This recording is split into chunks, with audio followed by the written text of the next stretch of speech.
How can three simple letters, Alif, Lam, Ra, carry the weight of divine wisdom?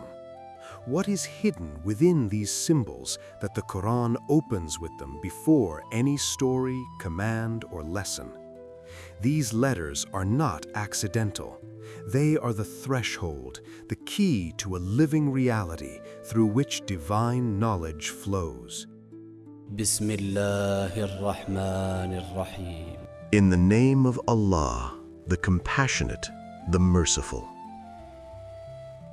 The objection that arises, how can letters be worthy of such elevation, is the same objection that arises elsewhere in the Qur'an when God swears by seemingly ordinary or lifeless things. This objection can only be resolved through Tawil, not through literalism. Hakim Saeed Pir Nasari Khusrau radiyallahu anhu in Wajid-Din explains this principle when discussing the divine oaths in Surah 95. By the fig and the olive, by Mount Sinai, and by this peaceful city. Exoterically, these appear as ordinary objects, vegetation, a mountain, a city, none of which are to be worshipped or venerated as creators. If God forbids worship of the sun and moon, how could he swear by fruits and stones? The answer is that God is not swearing by material forms, but by the living realities they signify. This establishes a Qur'anic method. When God swears by something outwardly simple, he points to an inward, living hierarchy of guidance.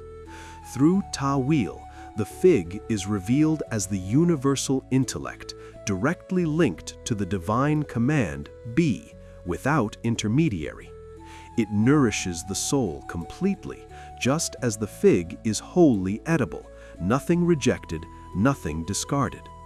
The olive represents the universal soul, which receives from the intellect and transmits selectively. What is pure is retained, what is corrupt is discarded. Mount Sinai signifies the Naatik, the prophet, whose outer form may appear austere or demanding through law, yet whose inner reality contains hidden gems of wisdom. The peaceful city signifies the Asas, the guide through whom inner meaning resolves doubt, grants certainty, and brings spiritual peace. This pattern is decisive. God swears by realities that transmit, preserve, and unveil divine knowledge.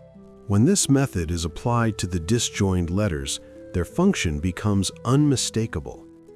Alif, Lam, Ra are not phonetic fragments awaiting grammatical completion.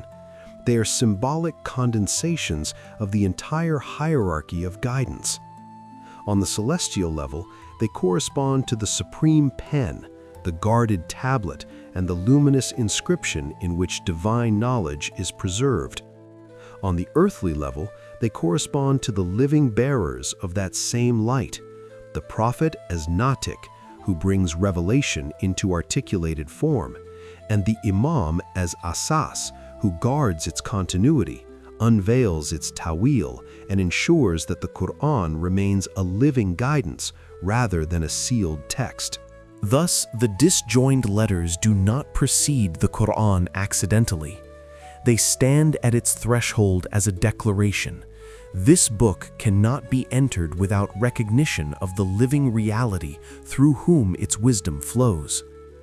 Just as the fig, olive, mountain, and city point beyond themselves, the letters point beyond ink and sound to the perfect human reality in whom the Qur'an's light is embodied.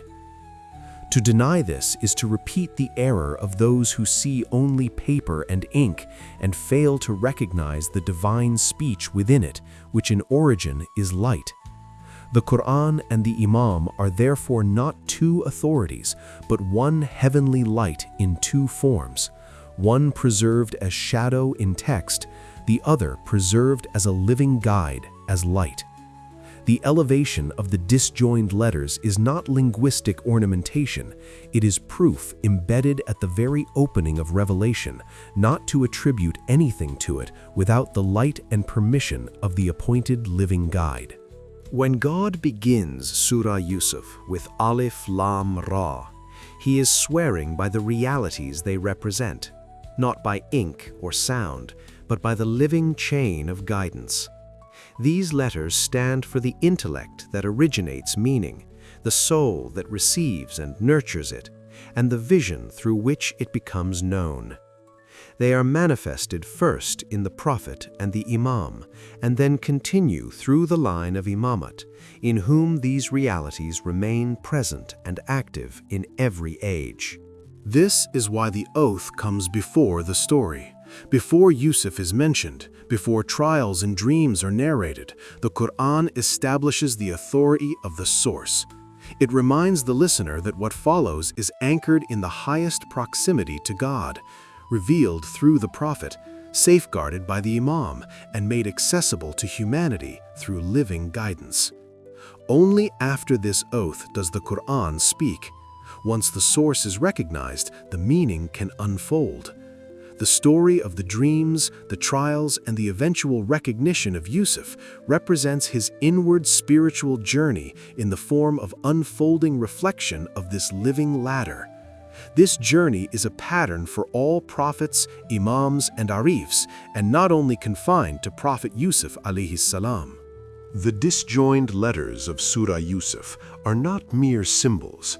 They are the threshold to divine wisdom. They declare that knowledge is preserved, transmitted, and made accessible through living guidance. The Qur'an and the Imam together form a single light, manifesting through letters and human presence. Recognition of this reality is the first step toward understanding the revelation itself.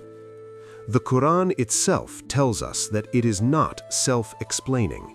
In Surah Al-Araf 7:52, God says, "The book is explained with a special knowledge, given as guidance and mercy only to those who truly believe."